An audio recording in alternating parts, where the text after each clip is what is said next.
श्री राम जय राम जय जय राम।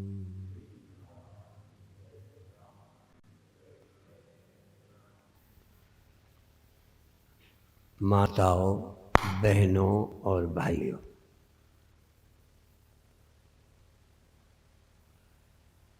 हम सभी पूजा पद्धति उपासनाओं की आवश्यकता मानते हैं।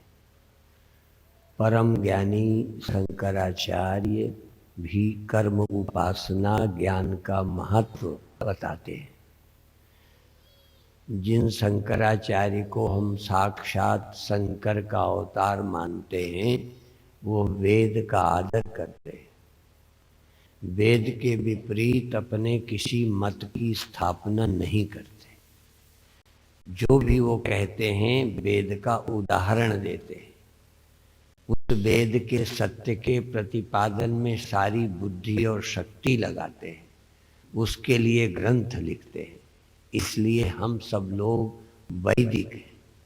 हमारे सभी धर्माचार्य वेदों के अनुसार अपनी उपासनाओं का महत्व बताते हैं और मानव को लक्ष्य तक पहुंचाते हैं। उसी विषय में थोड़ी सी चर्चा हम करेंगे। और यदि आपको कोई आवश्यकता है कि इस विषय पर हम सुनना चाहते हैं, तो या तो लिख के दे दें या पूछ सकते हैं, तो वो भी हम कहने की कोशिश करेंगे। हम यद्यपि पूर्ण आचार्य नहीं हैं, हम तो एक साधक इस रास्ते पर चलते रहे और धीरे धीरे ऐसा लगता है हम सही रास्ते पर हैं। और ये भी लगने लगा है जिसके मिलने के बाद, जिसके समझने के बाद ही मनुष्य का जीवन धन्य होता है। इतना स्पष्ट हो गया है। तो कल एक चर्चा की थी IIT के एक घर पर जब गए तब चर्चा की थी। सच्चिदानंद रूपाय विश्वोत्पत्त्यादि हेतवे तापत्रय विनाशाय श्री कृष्णाय वयं नुमः। यहाँ उस सत्य का नाम कृष्ण रख दिया, जो सच्चिदानंद रूप हैं, जिससे सृष्टि उत्पन्न हुई है, स्थित रहती है, लय होती है, जिसके ज्ञान से तापत्रय का नाश होता है। ऐसे उस परम सत्य कृष्ण भगवान को हम नमन करते हैं। श्रीमद् भागवत में उसी को सत्य कहकर सत्यम परम धीमहि ऐसा करके कहा है। अभी अभी मुझे वेद का मंत्र भी स्मरण आया, यतो वा इमानि भूतानि जायन्ते। अब ये भागवत का विषय हो गया, अर्थात भागवत उपनिषद ब्रह्मसूत्र अलग अलग नहीं है, सब एक ही चीज को प्रतिपादन करते हैं। तो उपनिषद का मंत्र है यतो वा इमानि भूतानि जायन्ते। यतः जिससे इमानि भूतानि जायन्ते, ये संपूर्ण प्राणी जिससे पैदा होते हैं। दृश्य भी पैदा होते हैं, दृष्टा भी पैदा होते हैं, जड़ भी पैदा होते हैं, चैतन्यता भी पैदा होती है। यह जड़ता का दर्शन कब होता है? अभी अभी आप सुन रहे थे, इसलिए मेरा ध्यान उसी बात को क्लियर करने में। अभी हमारे स्वामी सत्य प्रकाश जी कह रहे थे कि आपके शरीर में दर्द होता है, तो किसे दर्द का ज्ञान होता है? तो हम कहेंगे होता तो तुम्हें है, पर बिना मन के नहीं होता। सीधा चैतन्य दर्द का दृष्टा नहीं है। चैतन्य को दर्द का ज्ञान नहीं हो सकता। चैतन्य भोगता नहीं है दर्द का। चैतन्य मन के द्वारा दर्द का भोगता है। जैसे आप आंख के द्वारा रूप के दृष्टा है। आप रहें, आंख ना हो तो रूप को नहीं देख सकते। आप में दम नहीं कि आप रूप देख सकें। आप रूप के दृष्टा हैं, आपके बिना रूप नहीं दिखता, पर आपको भी नहीं दिखता बिना रूप। इसी तरह दर्द के ज्ञाता आप हैं, पर मन के थ्रू। केवल मन को हटा दिया जाए, सुला दिया जाए तो दर्द का ज्ञान आत्मा को नहीं होता। खैर, इसलिए अनुभवी और अनुभाव्य दोनों पैदा होते हैं, अर्थात इंद्रियां और इंद्रियों के विषय दोनों जन्मते हैं। मन और जगत दोनों पैदा होते हैं।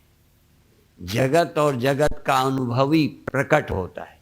जब तक अनुभवी प्रकट नहीं होता तब तक जगत का पता ही नहीं चल सकता। दोनों पैदा होते हैं, जड़ और चेतन। सकल राम में जाने, अर्थात जड़ और चेतन दोनों ही पैदा होते हैं।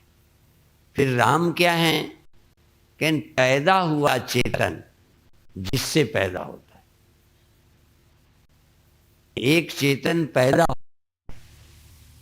हमारी दृष्टि से चेतन पैदा नहीं होता, पर बिना चेतन के उपजे जगत कैसे दिखने लगा?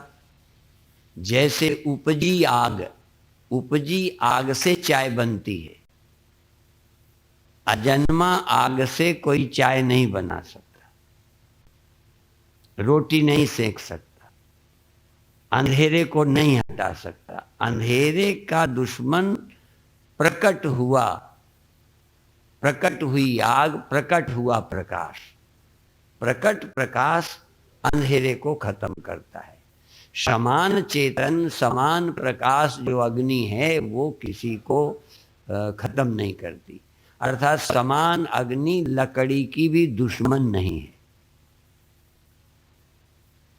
आग का और लकड़ी का जो दुश्मनी है वो पैदा होने के बाद है। असली राम तो रावण को भी नहीं मारते। रावण को मारने के लिए जन्मते हैं राम। जन्मे राम रावण को मार सकते हैं।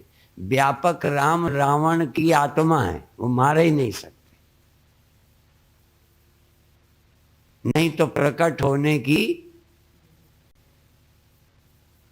समान चेतन यदि जगत का विरोधी होता तो ज्ञान की क्या जरूरत? जगत तो दिख ही ना पाता। अर्थात ब्रह्म जगत का तो पिता है, उससे जगत होता है, उसमें जगत रहता है, उसमें जगत लय होता है। ब्रह्म जगत का विरोधी नहीं है, ब्रह्म ज्ञान जगत का विरोधी है। अज्ञान का विरोधी आग नहीं है, प्रकट आग है। ठंडक को दूर आग नहीं करती, प्रकट अग्नि। प्रकट अग्नि ठंडी को दूर करती है। प्रकट राम दुख दूर करते हैं, अप्रकट राम दुख दूर नहीं करते। कई लोगों को प्रश्न होता है, जब ब्रह्म है तो दुख क्यों है? यही बात है कि आग है तो ठंडी क्यों सताती है? जब लकड़ी में आग है तो लकड़ी को क्यों नहीं जला देती? पत्थर को कोयला क्यों नहीं कर देती? पत्थर में रहती है। तो ब्रह्म रहता है और तब भी दुख है संसार में, तब भी जन्म मरण है। इसलिए ब्रह्म को समझना है। तो यतो वा इमानि भूतानि जायन्ते, जिससे ये सब प्राणी पैदा हुए हैं। सृष्टि और सृष्टि का भोक्ता, सृष्टि और सृष्टि का दृष्टा। सृष्टि दिखती सदा क्यों नहीं? आपको सदा दिखती रहती है। सृष्टि का दिखना शुरू होता है, फिर दिखना बंद हो जाता है। तो कुछ तो हुआ। कौन पैदा हुआ कि सृष्टि दिखने लग गई? कौन सो गया या खो गया जो सृष्टि दिखनी बंद हो गई? क्योंकि ये सृष्टि तो हमें ज्ञान के ही लिए बनी है। यदि ये जगना ना होता जगत दिखा ना होता तो बंधन न दिखता, दुख न दिखता, मेरा तेरा न दिखता। और ये हुआ, दुख सुख हुए, और दुख सुख हमें पसंद नहीं, चिंता हमें पसंद नहीं, मृत्यु हमें पसंद नहीं। तो सृष्टि इस अर्थ में देखें कि ये हम और ये संसार फंसाता है, दिखाता है।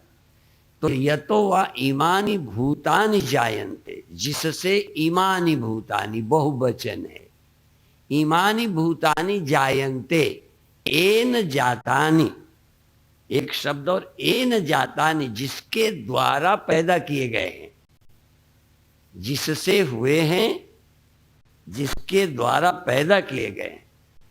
यहां पैदा हुआ और पैदा करने वाला, जिससे हुआ और जिसने किया, दोनों वही एक ही है। ऐसा दुनिया में एग्जाम्पल कोई नहीं मिलता। मिट्टी से घड़े बने हैं पर मिट्टी ने बनाए नहीं। कुम्हार ने बनाए हैं पर खुद से नहीं बनाए, मिट्टी से बनाए। इसलिए ना तो कुम्हार ईश्वर है और न मिट्टी ईश्वर है। क्यों? उपनिषद कहता है यतो वा इमानी भूतानि जायन्ते, जिससे ये सब पैदा हुए हैं। पैदा ही नहीं हुए, उसी ने पैदा किए, एन जातानि, और उसी में जीवित हैं। कुम्हार घड़े को जन्म दे सकता है पर घड़े का जीवन कुम्हार पर अब निर्भर नहीं है। पैदा के पड़ने के पहले कुम्हार की जरूरत थी, अब कुम्हार मर जाए तो भी घड़ा रहेगा।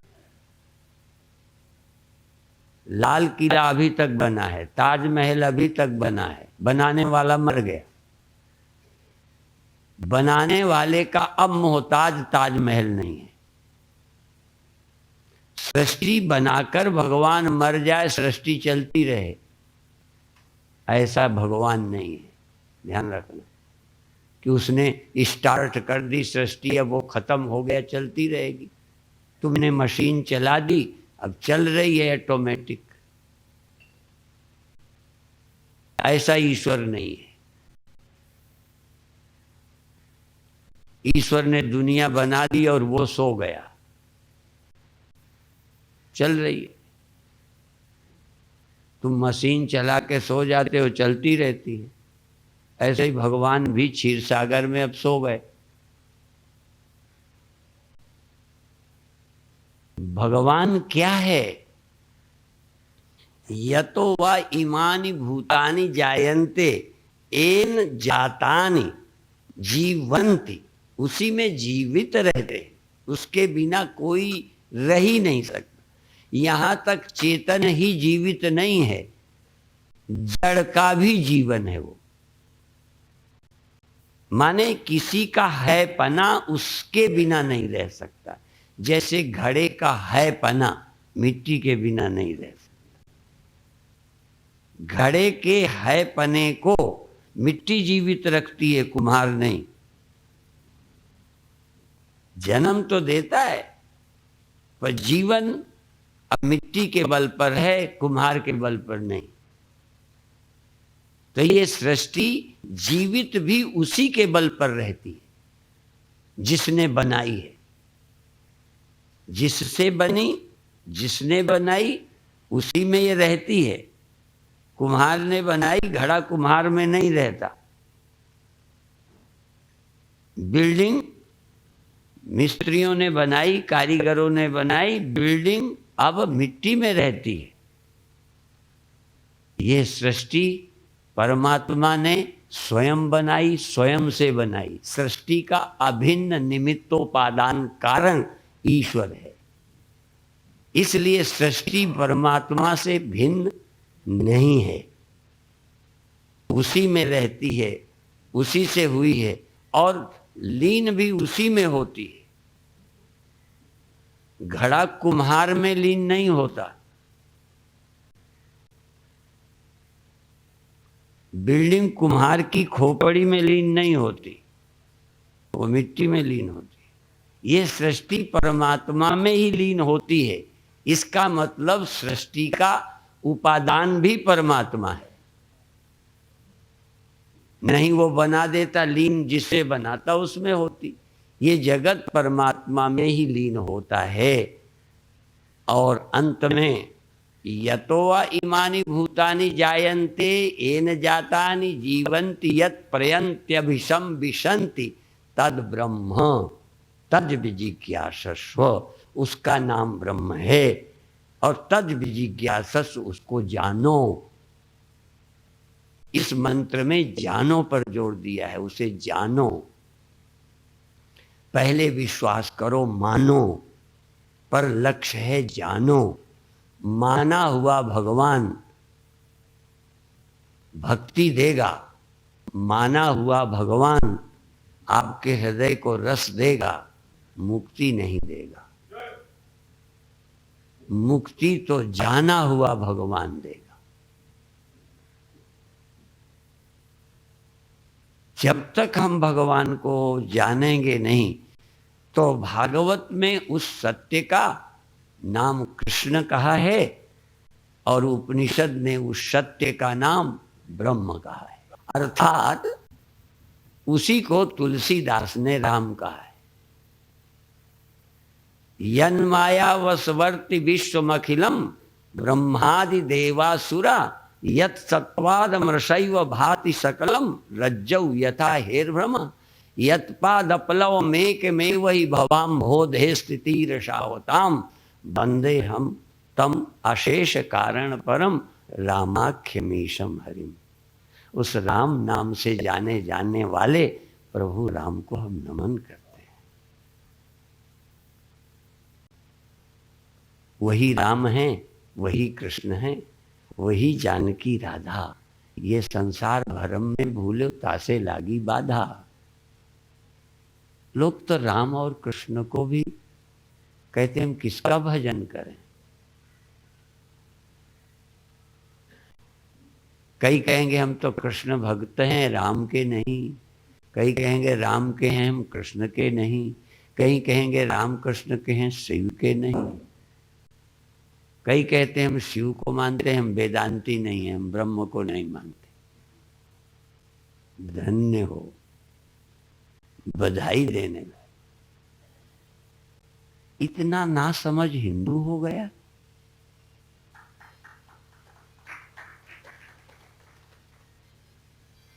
मैं कहता हूं परमात्मा के विषय में यदि विश्वसनीय कोई है तो ये भारत ही है। ईश्वर का सही विश्लेषण, परमात्मा का सही चिंतन, मनोवैज्ञानिक और वैज्ञानिक और कल्याणकारी भगवान का चिंतन किया है तो भारत के ऋषियों ने किया। भगवान के विषय में कोई अज्ञान अंधेरा नहीं रह सकता। विश्व के सभी संप्रदायों में विश्वास ही है ईश्वर का, विश्वास में समाप्त है बस।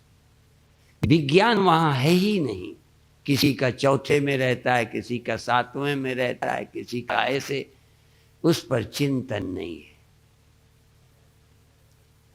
हमारे यहां विश्वास से यात्रा शुरू होती है, लेकिन समझ में पूरी होती है। हम विश्वास से यात्रा शुरू करते हैं, विश्वास में पूरी नहीं करते। स्वामी राम जब विदेश गए, किसी ने पूछा कि तुम ईश्वर को मानते हो? उनका नहीं। साधुओं की भी लीला अलग ही होती है। कहते हैं नहीं, हम लोगों को लगेगा तुम बाबा बने हो, घर बार छोड़ा है, ईश्वर को मानते नहीं। कहते हैं फिर आप साधु क्यों बने? कहें जानने के लिए। फिर मानते नहीं हो? कहें नहीं, हम तो जानते हैं कि है, मानने तो वो जो जानते ही नहीं। हम कोई मानते पर थोड़ा है, जानते हैं। अब तुम यहां बैठे हो, हम मानते हैं क्या? तुम यहां बैठे हो, मैं यहां प्रवचन कर रहा हूं, मानते हो? देख रहे हो, इसमें कोई हम विश्वास थोड़ी कर रहे हैं, अंधविश्वास थोड़ी है, प्रत्यक्ष है। ऐसे ही कहते हैं साक्षात करामलकवत। हम परमात्मा को जैसे हाथ में आंवला हो और कोई कहे हाँ है, ऐसे ही ब्रह्म का होना हम अनुभव कर रहे हैं। ब्रह्म के होने पर जरा भी विश्वास नहीं करते।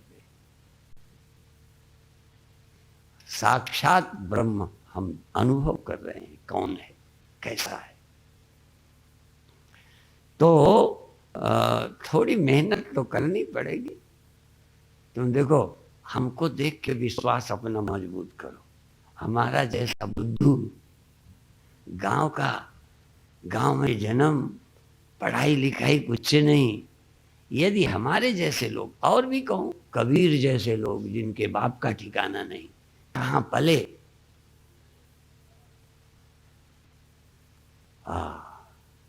एक से गुरु नानक देव जी पढ़े थोड़ी, उन पर पीएचडी हो रही हैं। कबीर साहब पर इतना मत खड़ा है। ऐसे ऐसे लोग इस सत्य को पा सकते हैं, पर जरूरत पड़ी तो पाया। आपको जरूरत नहीं है। दुख तो हैं, दुख तो दूर करना चाहते हैं, पर दुख भगवान के पाने से जाते हैं, ये समझ नहीं है। आपको लगता है व्यक्ति के पाने से, धन के पाने से, पद के पाने से दुख की निवृत्ति हो जाएगी। इसलिए पूरी शक्ति दुख निवृत्ति में संसार की तरफ है। संसार बिल्कुल व्यर्थ नहीं है। आंखों की बड़ी जरूरत है, रोशनी की जरूरत है, नहीं रास्ता नहीं दिखेगा। मुख जरूरी है, भोजन जरूरी है, नहीं खाया नहीं जाएगा, शरीर ही नहीं रहेगा। ये बड़ा उपयोगी है। संसार की वैल्यू जरा भी कम नहीं है। यदि संसार की वैल्यू न होती तो भगवान इतने बुद्धू नहीं है कि जगत बनाते। उन्होंने पैदा किया है, व्यर्थ नहीं। ये भगवान से जगत हुआ है, एक चीज व्यर्थ नहीं पैदा की। आंखें जरूरी हैं, दिमाग जरूरी, मन जरूरी, बुद्धि जरूरी, और मानव तन भी जरूरी न होता तो पशु बना के छुट्टी पा लेते, कीड़े बना लेते, मनुष्य न बनाते। आखिर पशु पक्षी बनाकर भगवान संतुष्ट नहीं हुए, मनुष्य बनाया। इसलिए हम भगवान के भक्त हैं कि प्रभु आपने हमें फंसाने के लिए नहीं बनाया, आपने हमें मुक्ति देने के लिए बनाया। इसको देखकर ही हम तुम्हारा दर्शन करते हैं। शीशा हमें फंसाने के लिए नहीं है। मिरर आप घर पे रखते हो ना, अब देखो वही मिरर, वही शीशा चिड़िए को भ्रम में डालता है। एक बार बंदर को शीशा मिल गया, वो देखे, फिर झांके। हम बंदर को देख देख के हंस रहे थे। अब नजर है, शीशा है, दिख तो जाता ही है, चिड़िया को भी दिख जाता है, तुम्हें भी दिख जाता है, पर तुम जो दिख जाता है उतना ही नहीं, कुछ वो भी देख लेते हो जो चिड़िया नहीं देख पाती। अब वो कैसे बताएं क्या देख पाती है चिड़िया, क्या नहीं देख पाई? तुम क्या देख पाए चिड़िया से अलग? आंखें वही हैं। तुम चिड़िया से अलावा उधर दिखने पर भी आप उसे देख ही नहीं रहे, आप अपने मैं को देख रहे हैं। दिखाई उधर दे रहा है और देख इधर रहे हो, मेरा मुख कैसा है। उधर नजर है, दिखाई उधर दे रहा है, सब कुछ जो कुछ भी है मामला उधर दिख रहा है, और आप इधर देख देख कर ठीक कर रहे हो। मेकअप जो गड़बड़ है वो ठीक कर रहे हो, कहीं कुछ लगा है ठीक कर रहे हो, उधर देख कर इधर। और चिड़िया क्या करती? क्या उसकी आंख नहीं है? क्या उसे अंडे देने का, बच्चे देने का ज्ञान नहीं है? क्या चुनाने का ज्ञान नहीं है? पर इतना शीशा देखने की अकल नहीं है कैसे देखना चाहिए। तो जीवन कैसे देखना है ये सबको अकल नहीं है। ये अंतःकरण है, ये देह है, पर कुछ और भी देख लेता है मनुष्य इसी में, जो आम मनुष्य नहीं देख पाते, जो नास्तिक नहीं देख पाते, जो धन में लगे पड़े हैं और कुछ सूझते ही नहीं देख पाते। इसके लिए जो समय निकालते हैं, अपने साहित्य धर्म ग्रंथों पर श्रद्धा रखते हैं, उन गुरुओं पर कुछ विश्वास करते हैं, उनको ये समझ आ जाता है। मेरी तो कथा का प्रयोजन ये है ही नहीं कि मैं तुम्हें समझाऊंगा, समझने को मजबूर करूंगा, बस इतना ही। समझा तो हम सकते नहीं, समझने को मजबूर करते हैं कि तुम्हें लगे समझना जरूरी है। सिर्फ शीशे ही नहीं चाहिए, शीशे से काम चल जाता तो बंदर और चिड़ियां और कुत्ते, कुत्तों के लिए तो उदाहरण ही दे दिया, एक गीत ही लिख दिया, अपन को आपन ही बिसर्यो, जैसे स्वान कांच मंदिर में। अब शीशा लगा है, शीशे का मंदिर है। सबसे पहले हमने मंदिर देखा पूर्ण, उधर गए थे पंढरपुर, वहां पहले मंदिर देखा तो उसमें बहुत भगवान दिखे। हम चक्कर में पड़े, ये कैसे? कोई कहीं लगे शीशे में कोई करामात है, और कोई करामात नहीं, आम शीशा था। हम दो लोगों ने देखा कि कोई शीशा है विशेष, शीशा विशेष नहीं, सिर्फ दो लगा दो बस, जैसे इधर का ऐसे इधर का। एक शीशे में एक का दो तरह दिखता है, और दूसरा लगाते हजारों हो जाते। देखो, मूर्ति का ही रिफ्लेक्शन नहीं बनता, रिफ्लेक्शन का भी रिफ्लेक्शन बनता है। शीशे के लिए रिफ्लेक्शन में, मूर्ति में जरा भी फर्क नहीं, आंखों में भी फर्क नहीं। जैसे आंखों में ये मुझे जगह दिखती है, ये ऐसे यदि शीशा लगा हो तो यही जगह, यही बत्ती हूबहू उधर दिखेगी, और जरा भी आंख भेद नहीं कर सकती इसमें उसमें। मिरर भी, शीशा भी जरा भी भेद नहीं करता। मुंबई में पहले बार गए, 22 लोग मेरे गुरुदेव के साथ थे, हम लोग थे। पौराणिक कथा नहीं, साधना बिल्डिंग, चर्च गेट स्टेशन के पास। अब उनके 3-4 कमरे का घर था, एक में गुरुदेव और एक चेला हो गया, बाकी 21-20 कहाँ जाएं। तो एक कमरे में हम लोग बैठे, और एक जो मुंबई बार बार जाते थे, हम तो पहली बार गए थे, हम झूठ नहीं बोलते, पहले बार मुंबई गए गांव के लोग, तो वो जो पहले से जाते थे कहने लगे मुंबई है, संभल के रहना। पर जो बार बार जाते थे उन्होंने ही कहा कि भाई कुछ यहाँ ठहर जाएं, कुछ उस कमरे में ठहर जाएं। वो कमरा था ही नहीं, शीशा लगा था। अब बताओ, बाकी वहां ठहर जाएं कहते, वहां कुछ था ही नहीं, दिख रहा था खाली एक कमरा, और 1 मिनट में तैयार हो जाता है। शीशा लगाओ, दूसरा कमरा तैयार, स्वप्नों में दूसरी दुनिया तैयार।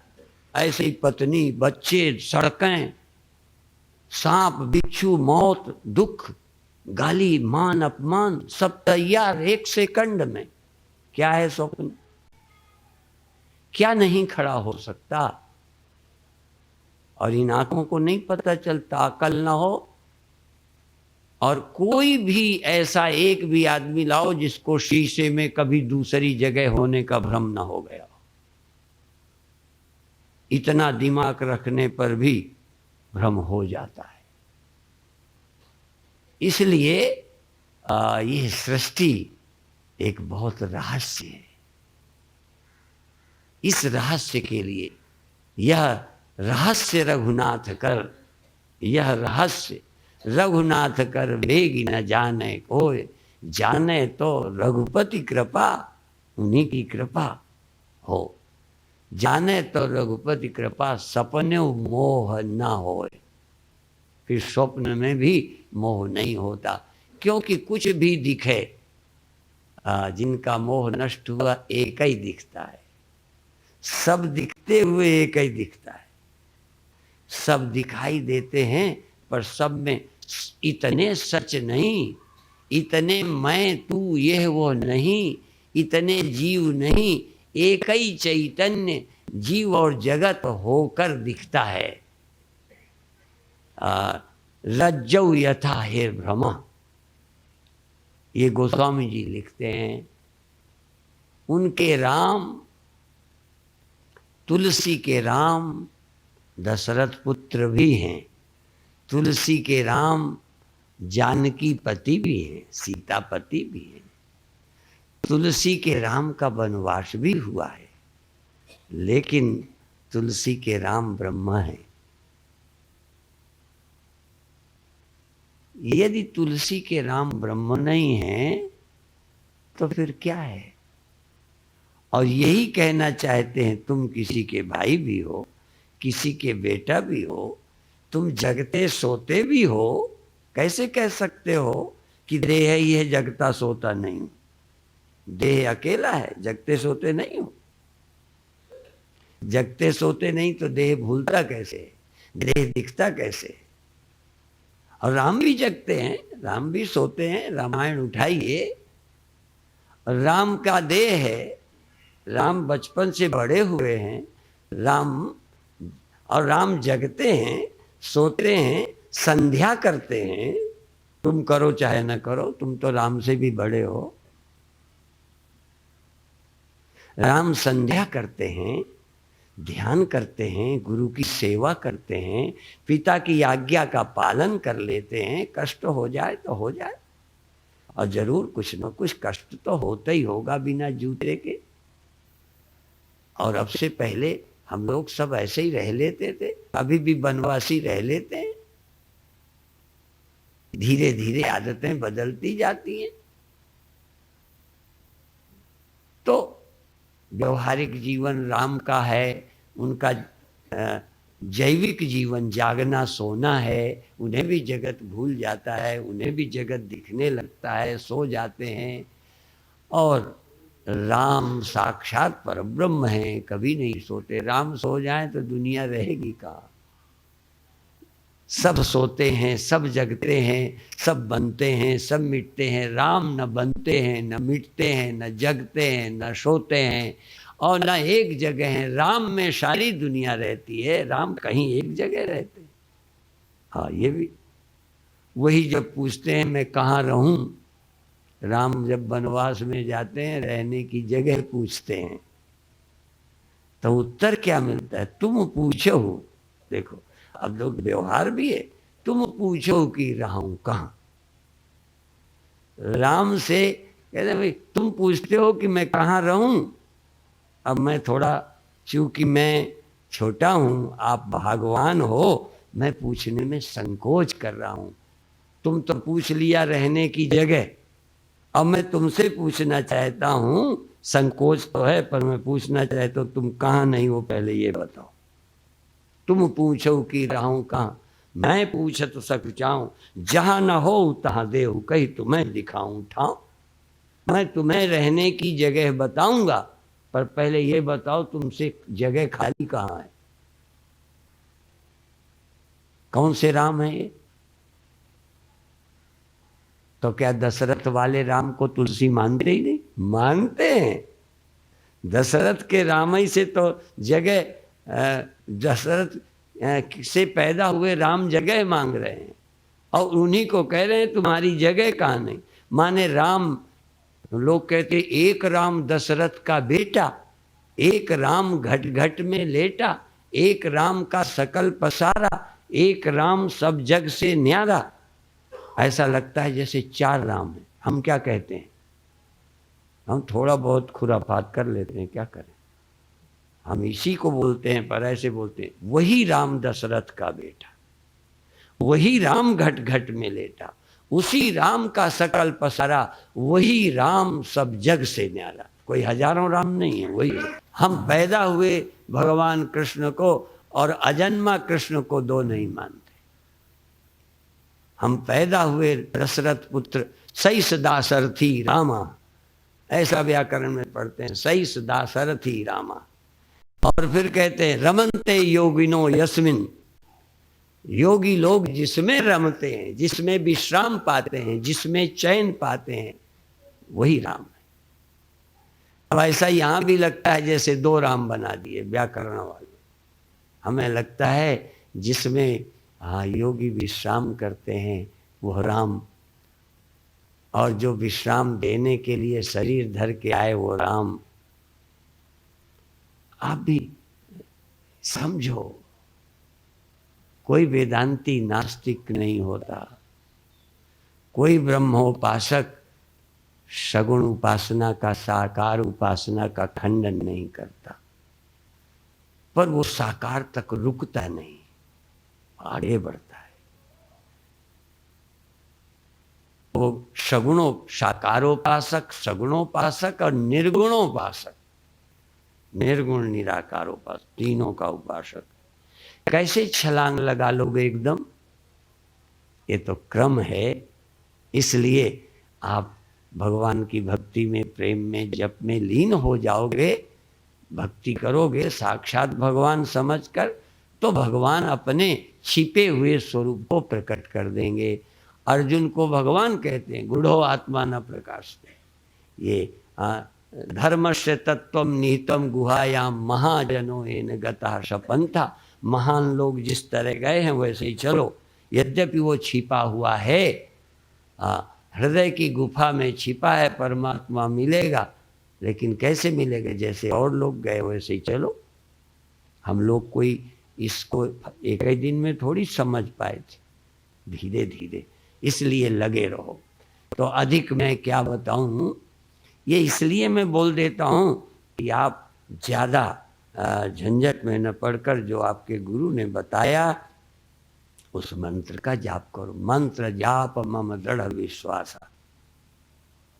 मंत्र जाप करो, भगवान कहते मेरा दृढ़ विश्वास करो, मेरा विश्वास करो। मैं किस रूप में मिल जाऊंगा, गुरु के रूप में आ जाऊंगा। हाँ, भगवान ने जिसने इतनी दुनिया बनाई है, तुम्हें मिलेगा नहीं? तुम्हें गुरु के रूप में मिल जाएगा, मित्र के रूप में मिल जाएगा। हाँ, और वो तुम्हें ले चलेगा, मिलेगा, विश्वास करो मेरा। मंत्र जाप मम दृढ़ विश्वासा। मेरा विश्वास करोगे, ये मेरा क्या है, पंचम। हाँ, ये वेद का सिद्धांत है। आप लगो तो आपका जाप में भी मन नहीं लगे, वेदांत में भी नहीं लगे, गड़बड़ तो ये। न पूजई में लगे, न पाठई में लगे, न ध्यान में लगे, और न श्रवण मनन निधिध्यासन में लगे। तो कहीं तो लगाओ, जिस लायक हो वहां शुरू तो करो। आजकल तो लोग कहने लगे हमारा दुकान में भी मन नहीं लगता। तो हमने कहा आप कहाँ जगह रह गई, कम से कम कहीं नहीं लगता था, दुकान में तो लग जाता था, वहां भी नहीं लगता। कई माताएं कहती है महाराज हमारा मन घर में नहीं लगता। हमने कहा आश्रम में तो लगने नहीं, घर में भी नहीं लगता। अब घर में भी मन नहीं लगता तो क्या करोगे? अब कहते हैं स्वामी जी पति भी अच्छे नहीं लगते, और भगवान तो अभी शुरू हुए नहीं लगना अच्छा। जो अच्छे लगते थे वो भी बुरे लगने लगे, काटने लगे। बताओ कहाँ जाओगे अब? हमें तो भैया आज हम चले जाए, हमें गैया अच्छी लगती, हमें खेती अच्छी लगती है, हाँ हमें आप अच्छे लगते हो, हमें तो भगवान की दुनिया अच्छी लगती है। हमें कहीं से हम यदि सत्संग में आ जाए तो ये छोड़ने की इच्छा नहीं होती, तुमसे बात करें तो छोड़ने की इच्छा नहीं होती, थक जाएं वो बात अलग है। और गाय कहीं तक खुजाने लगते हैं और खेत देखने लगते हैं। और यदि महीनों मुझे गांव में रहना पड़े, खेती देखना पड़े, तो उतने ही आनंद से देखूंगा। ज्यों ज्यों आपका चित्त पवित्र होगा, निर्वैर होगा, सब कुछ अच्छा लगेगा। ये चित्त की अशुद्धि है। पत्नी ने मान नहीं दिया, पति का मन लगना बंद हो गया, और रोड वाली प्यार से बोल दी तो वहीं लगने लगा। मैं इसलिए बोलता हूं कि इतना से बात से खुश हो गए, दिन रात बिचारी ने सेवा की, जरा सा बोलने में रुखाई आ गई तो मन हट गया।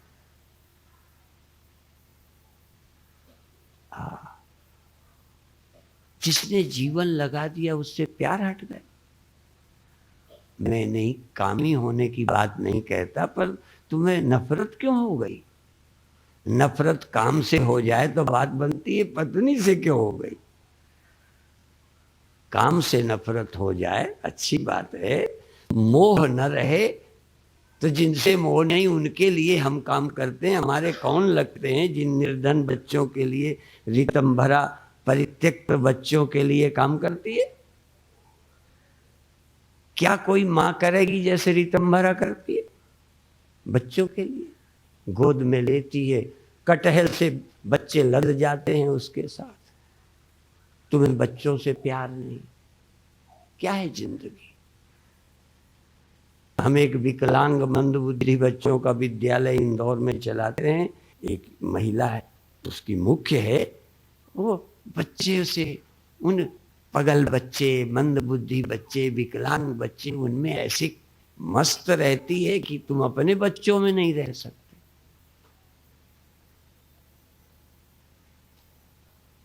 इसी तरह थोड़ा होस्टेस से, नर्सों से कुछ सीखो। सिर्फ नौकरी है तो जहाज में कई ऐसे ऐसे बोलते हैं, बुरा बुरा बोलते हैं, और वो मुस्करा मुस्करा कर होस्टेस सुनती है। कई पेशेंट कुछ बोलने लगते हैं, पागल टाइप के भी पेशेंट पहुंच जाते हैं, नर्स कभी दुखी होती नहीं। सीखो उनसे। सिर्फ पैसा, नौकरी के लिए इतना अच्छी ट्रेनिंग है, तुम ये परिवार चलाने के लिए ट्रेनिंग क्यों नहीं है? सब कुछ सीखो। परफेक्ट, हाँ, परफेक्ट मनुष्य बनो। परफेक्ट में तुम ब्रह्म भी हो, पति भी हो, बहन भी हो, एक हिंदू भी हो, एक भारत के नागरिक भी हो, परफेक्ट हो, जीव भी हो। सुबह जगना चाहिए, जग के क्या करना चाहिए। कुछ सोए थोड़ी रहते हैं जो हम जीव नहीं हैं। और तुम ब्रह्म भी हो, जिसमें जगना सोना कभी है ही नहीं। उसमें सोना ही नहीं, जगना कहाँ से आ जाएगा? वो सतत है, सर्वत्र है। वो व्यक्ति नहीं है, व्यक्ति भी वही है, पर केवल व्यक्ति वो नहीं है, सब वही है। ऐसी निष्ठा तो तुम पूर्ण हो जाओ। संपूर्ण योग का मतलब कोई है ही नहीं जो तुम नहीं हो। जब हो ही तुम सब कुछ, अब क्या हो जाओ? क्या हो जाओ? तुम वो हो जहां कुछ होना नहीं, तुम वो हो जहां प्रतिदिन कुछ विकास करो। सुबह से शाम तक कुछ और ज्ञान पालो, कुछ सीखते जाओ, कुछ करते जाओ, योग्य बनो। मैं कभी कभी अपने शिष्यों को कहता हूं कि देखो, मैं आज भी गायों का काम करता हूं तो उसमें एक्सपर्ट हो रहा हूं। मैं कोई और काम करता हूं नया, तो उसमें भी एक्सपर्ट बनने की कोशिश करता हूं। नया काम करो, सीखो। बूढ़ा कौन? मेरी दृष्टि से बूढ़ा कौन? कहें जिसको सीखने की आवश्यकता खत्म हो गई, बूढ़ा हो गया। रोज सीखो, कुछ ना कुछ नया काम करो, नए काम में आनंद मिलेगा। झाड़ू देना पड़े तो बड़े प्यार से दो। भगवान तो पत्तल उठाने लग जाते हैं, घोड़े की लीद उठा लेते हैं। अब बताओ, नाचने वाले कृष्ण युद्ध में भी चले जाते हैं। अब हमारे यहाँ नाचने वाला युद्ध में नहीं जाएगा, युद्ध वाला नाच नहीं सके। भगवान हर काम में परफेक्ट, 16 कला के हैं, इससे कोई ज्यादा कला होती ही नहीं। 16 कला के परिपूर्ण भगवान राम। अब मुझे देखो, अभी झूठ नहीं बोलता, अभी बहुत कमियां हैं। मेरा नाच देख करके, आपकी मस्ती देखकर अच्छा बहुत लगता है, पर मेरी शर्म मुझे नाचने नहीं देती। गुरुदेव नाचते थे, मेरे गुरुदेव ऐसे नाचते थे कुछ पूछो मत। मैं गुरुदेव के समय भी नहीं नाचा। छोटे से नाचने के प्रति नफरत बन गई, अब अच्छा तो लगता है। मेरी बहन, कभी कभी रिश्ते की बहन, वो शादी में घरों पे स्त्रियों के साथ नाच, मुझे पता चल जाए उस घर जाकर उसे पकड़ के ले आता था, नाचने नहीं देता। सच्ची घटना। लेकिन मैं जब भगवान के प्रेम में, कोई चैतन्य महाप्रभु, क्या कैसे मस्ती में जब आप लोग नाचते हैं गाते हैं तो बहुत अच्छा लगता, फिर भी वो कमजोरी रह गई है, मैं नाच नहीं पाता। तभी तो अभी हम तो बहुत अधूरे हैं, पर फिर भी गुजारा हो जाता है। हाँ, बहुत काम नहीं कर पाते। भगवान देखो, क्या बताएं, भगवान प्रतिज्ञा छोड़ देते हैं। शस्त्र न उठाने की प्रतिज्ञा की थी भगवान ने, है ना झूठा। भगवान ने शस्त्र न उठाने की प्रतिज्ञा की थी, निहत्थे रहने का। अब भीष्म ने प्रतिज्ञा कराई कि मैं शस्त्र गहा के छोड़ूंगा। जो न आज हरि से शस्त्र गहाऊं, तो लज्जा गंगा जननी को सांतन सुत न कहाऊं। भीष्म ने अपनी प्रतिज्ञा पूरी की, भगवान ने छोड़ दी। कौन ठीक है? अब देखो, हम तो जो सब कुछ प्रतिज्ञा कर भी सकते हैं, छोड़ भी सकते हैं, नाच भी सकते, युद्ध भी कर सकते हैं और लड़ाई से भग भी सकते।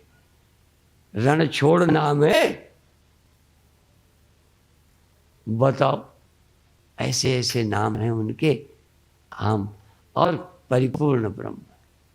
तो आप सर्वांग जितना अधिक हो सके, 1 कला के, 2 कला के, 4 कला के, 8 कला के, 9 कला के, 10 के, 12 के, 13 के, 14 के, 15 के, 16 के नहीं हो सकते, कुछ तो कलाएं बढ़ाओ अपनी। हाँ, 8 तक मनुष्य रहता है, 9वीं से नारायण हो जाता है। नारायण की भी कलाएं हैं, जैसे ज्ञान की भूमिकाएं हैं ना, ज्ञान की 7 भूमिकाएं हैं।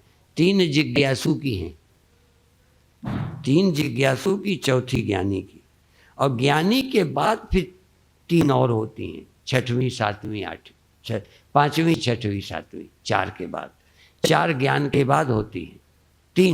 3 ज्ञान के बाद, 3 ज्ञान के पहले, एक बिल्कुल बैलेंस ज्ञान की, तो ज्ञान के बाद होती। अर्थात नारायण भी 9वीं भूमिका के हो सकते हैं, 10वीं के, 11वीं के, 12वीं के, अर्थात ये सब भगवान ही हैं पूर्ण।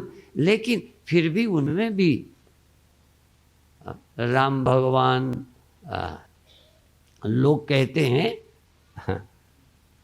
कि वो किसी के इल्जाम के कारण सीता को छोड़ दिया। भगवान ऐसा काम नहीं करते, वो उसी को निपटा देते। ये थोड़ा हिंदू जो है ना, थोड़ा बुद्धू हो गया है।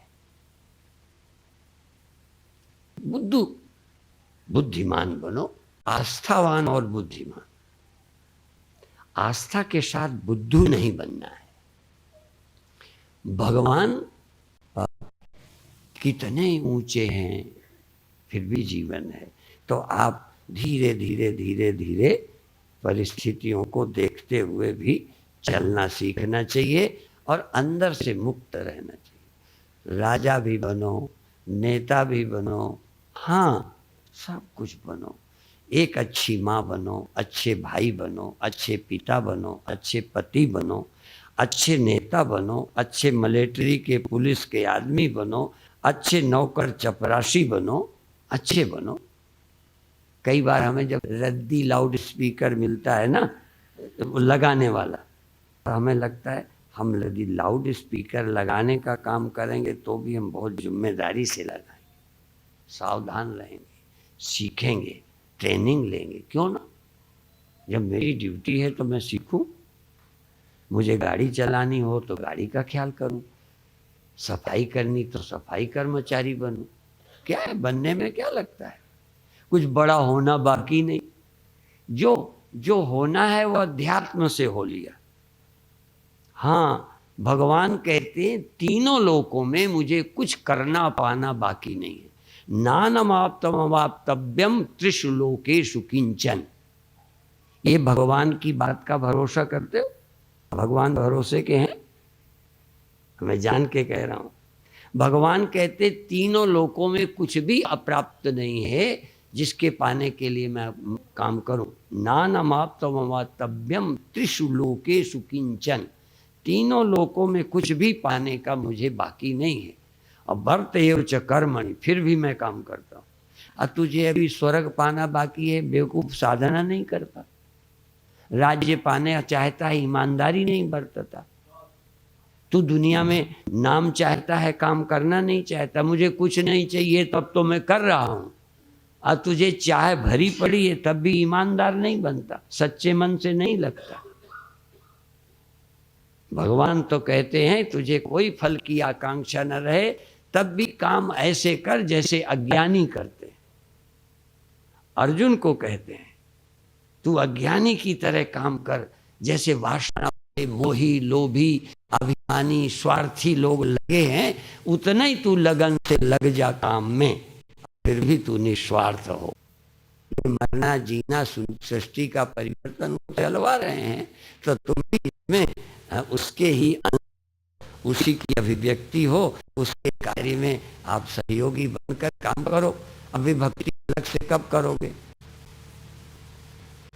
देखो, गीता की भक्ति क्या है कि सुबह से शाम तक काम ही करो और कोई काम नहीं करो।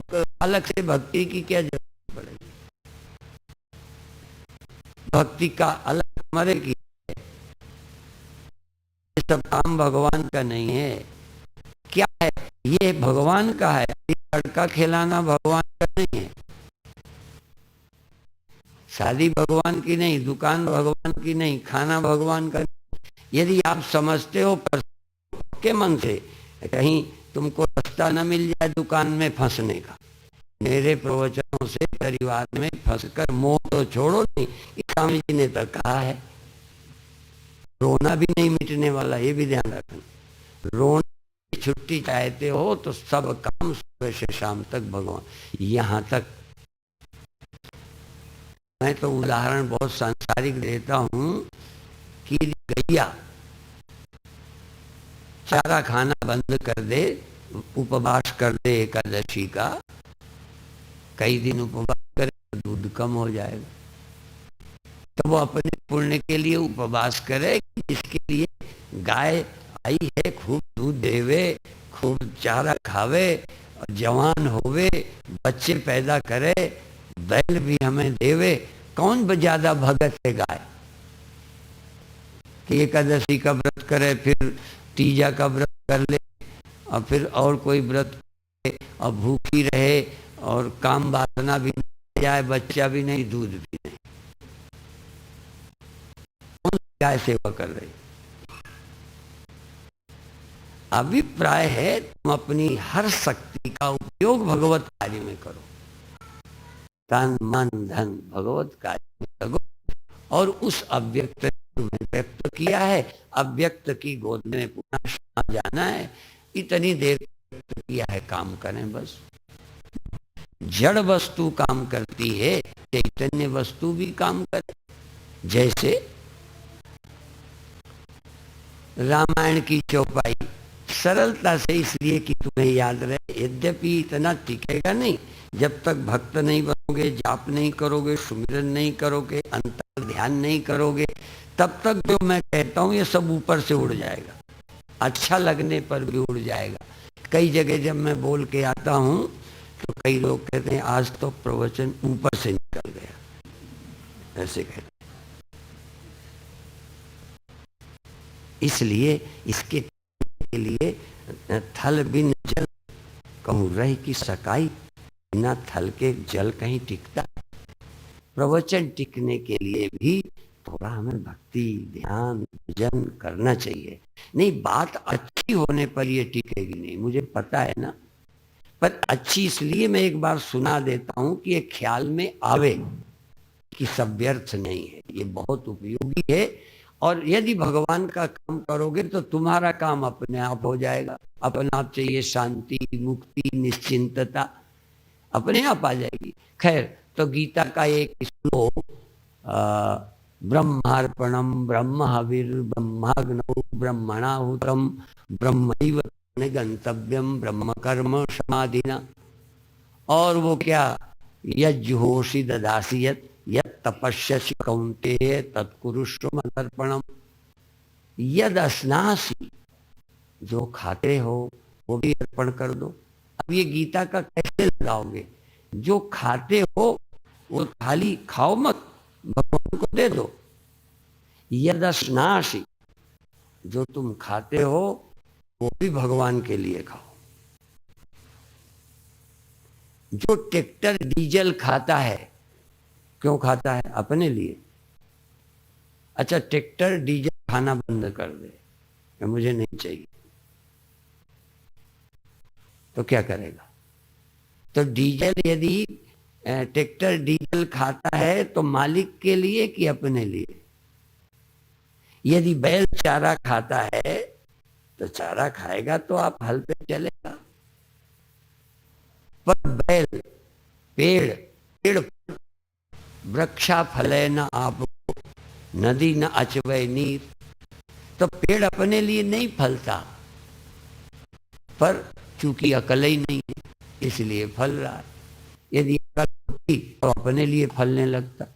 तुम अकल वाले पेड़ ही तो हो, अकल वाले ट्रैक्टर ही तो हो, अब तुम अपने लिए खा रहे हो।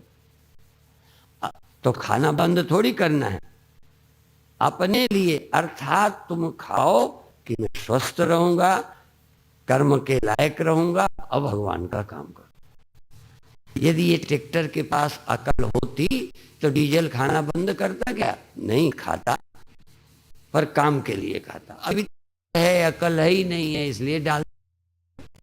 बैल खाता है, काम आता है, पर बैल भी अभी भक्त नहीं है। भगवान सबसे काम ले रहे हैं, बैलों से ले रहे, पेड़ों से ले रहे, आदमी से भी भगवान काम लेना चाह रहे हैं, पर आदमी भगवान की पकड़ में नहीं आ रहा। ध्यान रखना, ये आदमी अपनी अकल के कारण, फिर भगवान ने मेरे से कहा ये मेरे काम के विपरीत कर ही नहीं सकता, कुछ करता तो मेरा ही काम है। कहने लगे, फिर कहते करता तो अब भी मेरा ही है। पेड़ मेरा काम करते हैं, पशु मेरा काम करते हैं, सूर्य चंद्रमा मेरा काम करते हैं, सारी सृष्टि मेरा काम करती है। आदमी मेरा ही काम करता है, मेरे कराने पे कर रहा है, पर फिर भी अकल नहीं है। अकल ये है कि मैं अपना काम कर रहा हूं। आपकी बुद्धि में है कि मैं अपना कर रहा हूं, कहीं लगता है कि मैं भगवान का कर रहा हूं। तो क्या बदलनी है? अंत में बताओ, सिर्फ अकल। काम तो यही करवाएंगे तुमसे, चूंकि शक्ति दी है। पेड़ से वही कराएंगे, पशु से वही कराएंगे, पक्षी से वही कराएंगे, नदियों से वही। काम तो यही करना है, काम दूसरा नहीं करना, सिर्फ बदलना है सोच। कल भी कहा था, नजरें बदल गईं तो नजारे बदल गए, किश्ती का रुख बदला तो किनारे बदल गए। और क्या करोगे? मैं लेक्चर दे रहा हूं, और क्या करूंगा? अब लेक्चर भी मैं अपने चेला बनाने के लिए दे सकता हूं, अब बड़े कहलाने के लिए दे सकता हूं, और ये लेक्चर दे के भगवान का काम कर सकता हूं। सोच ही के अलावा और कोई स्वार्थ होता है? कोई काम स्वार्थ होता है क्या? काम कोई स्वार्थ नहीं है, युद्ध तक स्वार्थ नहीं है। काम कोई स्वार्थ नहीं है, स्वार्थ सिर्फ सोच का नाम है। और परमार्थ भी कोई नहीं है, सब यही काम है। परमार्थ भी सिर्फ सोच का नाम है, बस। भगवान के आगे अर्पित करके खा लिया तो प्रसाद हो गया, भगवान की भावना से बनाया तो प्रसाद बना रहे। और चटोरी जबान के लिए बना रहे। अच्छा, चटोरी जबान के लिए बनाया तो हमें नहीं खिलाओगे, घर वालों को नहीं खिलाओगे। पहले लक्ष्य तुम्हारा अपनी खोपड़ी रही, मेहमान नहीं रहा। बस लक्ष्य सोच, ये आगे क्या कहूं, सबका सार ये है, कब ऐसी मेरी बुद्धि होगी, कब मेरी ऐसी सोच होगी हे प्रभु कि मेरा कोई स्वार्थ न रह जाए, मैं सब आप ही काम आऊं, माया से पार हो जाऊं। मैं और मोर तोड़ तय माया, बस यही तो माया है। कर्म माया होता तो शंकराचार्य नहीं माया में फंसे। यदि कर्म माया है, चेले वो बनाए, मठ उन्होंने बनाए, हम भी कर ही रहे हैं, चेले बनते ही हैं, आश्रम बना ही रहे हैं, क्यों बना रहे हैं? इससे कोई भगवत कार्य हो रहा है या मेरे अहम की तृप्ति हो रही है? मैं अहंकार की सेवा में लगा हूं कि प्रभु की सेवा में लगा हूं? मैं के काम आ रहा हूं या भगवान के काम आ रहा हूं? बस अब इसको कौन कैसे दिखाएं? तुम कैसे देखोगे किसके काम में? अच्छा, तुमसे छिप जाएगा लिए लगे हो, ये बताओ। बस तुमसे छिपेगा नहीं। जिस दिन भगवान का काम करोगे सच्चे दिल से, उस दिन शांति तुम्हारे पीछे, मुक्ति तुम्हारे पीछे, और भगवान तो तुम्हारे साथ ही रहेगा, कहीं जाएगा नहीं। तो यो माम पश्यति सर्वत्र सर्वम च मयि पश्यति हम न प्रणश्यामि सच में न प्रणश्यति। मुझे कभी नहीं छोड़ता, मैं उसे कभी नहीं छोड़ता, हमेशा अंग संग साथ साथ रहता हूँ। सयुजा सखाया समानम वृक्षम परिसर हो जाते। तो आप बहुत बहुत बधाई के पात्र हो। मन तो करता था कि मैं राम नाम का जप आज कराऊं, तो कराऊंगा नहीं। बस एक बात बता दूं कि इसलिए कि जब तक आप अंदर तुष्ट नहीं होंगे, तृप्त नहीं होंगे, देह से थोड़ा ऊपर ध्यान में नहीं जाएंगे, तब तक ये बातें जो कहता हूँ दिमाग में आएंगी, समझ भी लगेगा, आ रही हैं, टिकेंगी नहीं। कहीं गहरे में जब तक ये पता नहीं चल जाता, तब तक आदमी पूर्ण भगवान का हो ही नहीं पाता, कि भगवान को भी अपने काम में लगाता है। जिस दिन भगवान तुम्हारे काम में ना आए, कभी कह सकते हो भगवान तुझे रखना है तो मेरे पुत्र रख, नहीं रखना तो ना रख। ये उसकी ड्यूटी है। मुझे काम लेना है तो रख, मैं क्यों रोऊं मुझे रख।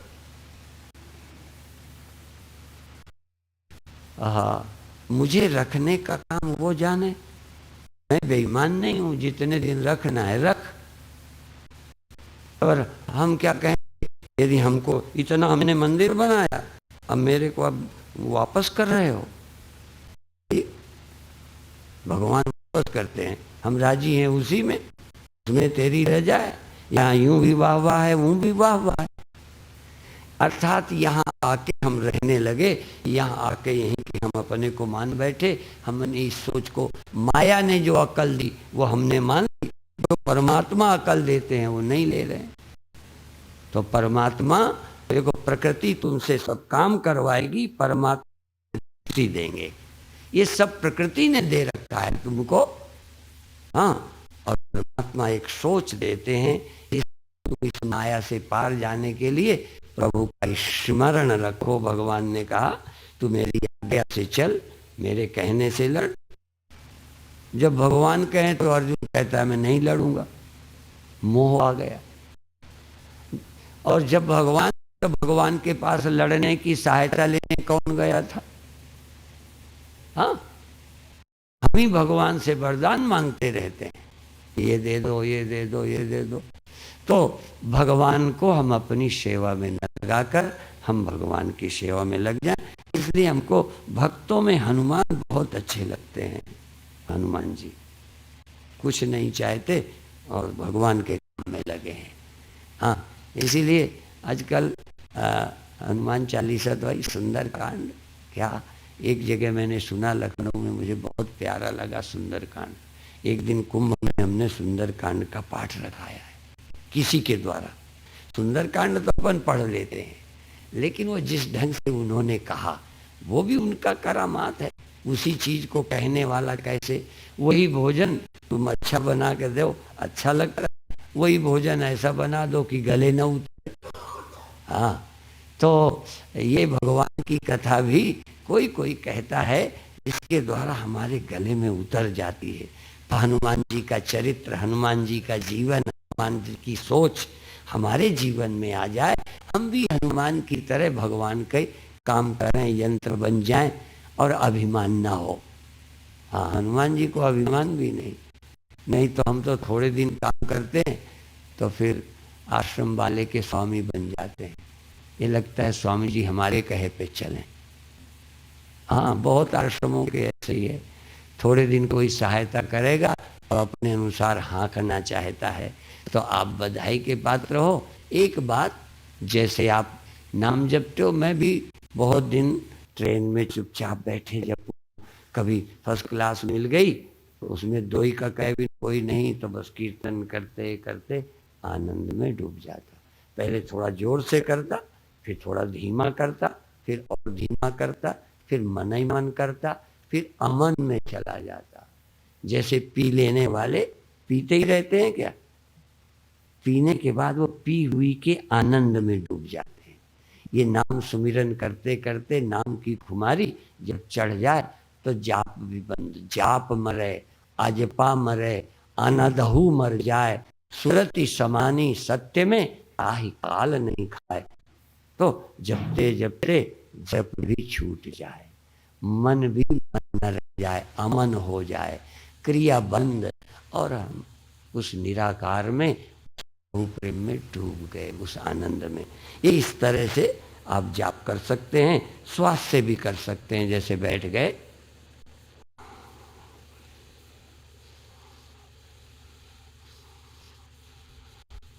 राम राम, ऐसे बोलना नहीं, श्वास से अंदर से पूरा बोलो। अंदर से तुम बोल रहे हो, कहीं छल नहीं, कपट नहीं, सचमुच अंदर से राम बोलो। बोलते बोलते राम राम राम। श्वास की क्षमता कम ज्यादा होती है, कितनी देर बहुत ज्यादा लोगे, धीमी कर लो, पर राम तो लेते रहो। अंत में राम लेने में मन भी अच्छा भी लगे, मन भी विश्राम चाहे तो कहो तू भी रुक जा, अब हम स्वयं जपेंगे परा वाणी से। वैखरी वाणी, मध्यमा वाणी, पश्चंती वाणी, परा वाणी। परा वाणी से मैं ही जपूंगा, स्वयं जपूंगा। जीवो जपति तत्वता, जीव जपने लगे, जीव नहीं। जीव की जरूरत नहीं, वहाँ जीव नहीं, वहाँ ये आंखें नहीं, वहाँ ये हाथ नहीं, वहाँ ये मन नहीं, वहाँ मैं हूँ अजब अलौकिक स्वरूप मेरा, कि राम मुझ में मैं राम में हूँ। मैं राम और राम मुझ में, बस सुमिरन करते करते अंत में उस आनंद में धुत होकर थोड़ा विश्राम करो। जब अंदर का रस मिल जाएगा तो फिर अंदर के आनंद को पाने के बाद धीरे धीरे ये शरीर परोपकार के लिए हो जाएगा। तन मन धन लगेगा, जो कुछ है भगवान के काम में लग जाए, क्या है अपना। और इससे बड़ा सुख शांति कहाँ होगी। इसलिए नाम कुमारी नानका चढ़ी रहे दिन रात। ये पहले सोचा था कराऊंगा, पर बोलने की आदत मेरी तेज हो गई है। जैसे किसी का व्यसन होता है ना, ऐसे मेरा बोलने का व्यसन हो गया, तो फिर वही बोले चला गया। पर मैं ये सच मानता हूँ कि जब तक आप एक बार सुमिरन में नहीं डूबोगे, आप में नहीं डूबोगे, और जब में एकदम मन न लगे, नींद आए, चूंकि हमको भी सब हुआ, ईमानदारी की बातें हैं ये करके। एक बार मैं मुंबई गया, सफ़र करके गया, तो मेरा दिल करे जल्दी खिला दें तो मैं सो जाऊं। उन्होंने कहा अभी पौना घंटा लगेगा भोजन में, तो मैंने कहा मैं सो जाऊंगा। अच्छा नहीं, तो फिर मैंने क्या करा,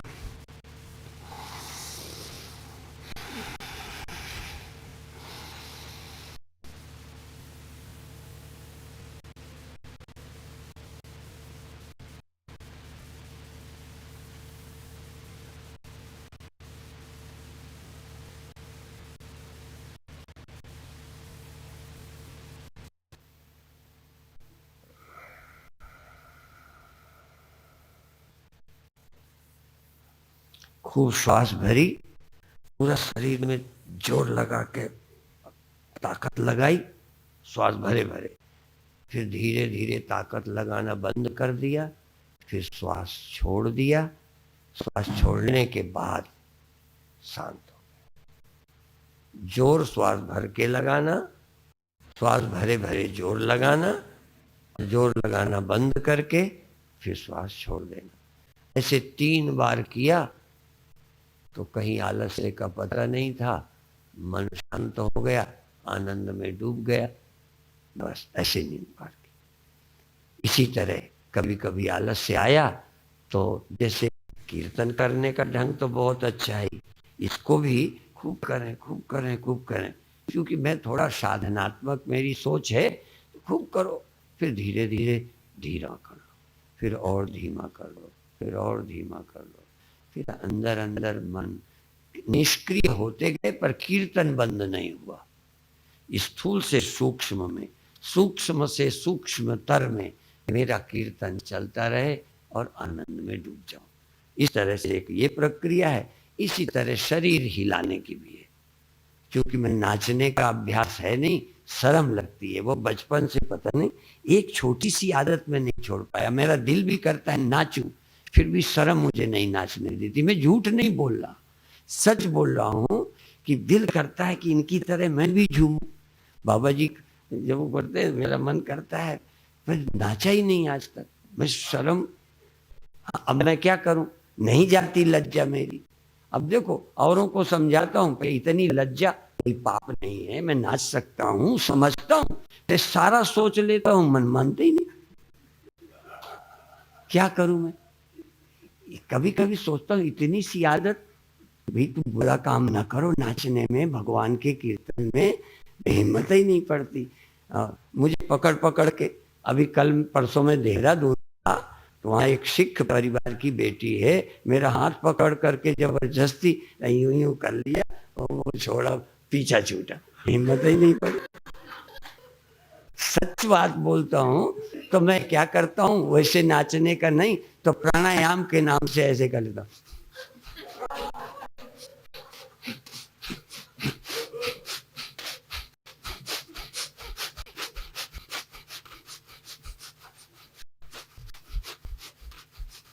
क्योंकि थिरकाने से एकाग्रता तो होती है, प्यार भी आता है।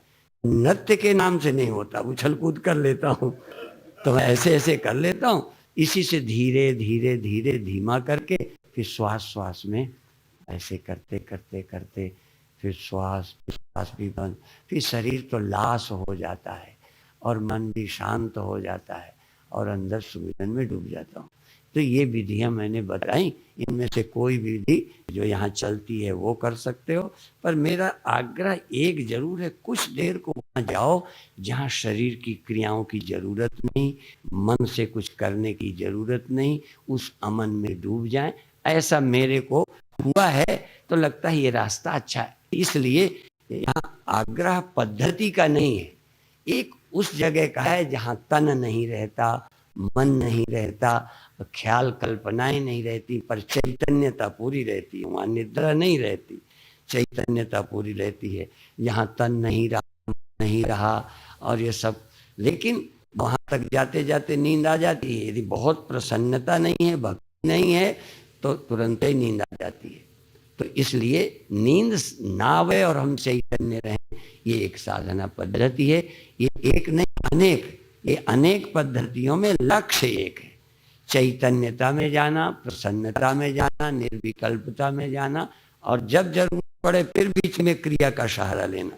यदि निद्रा आने लग जाए चुपचाप रहने में, तो फिर क्रिया करो, फिर गाने लग जाओ।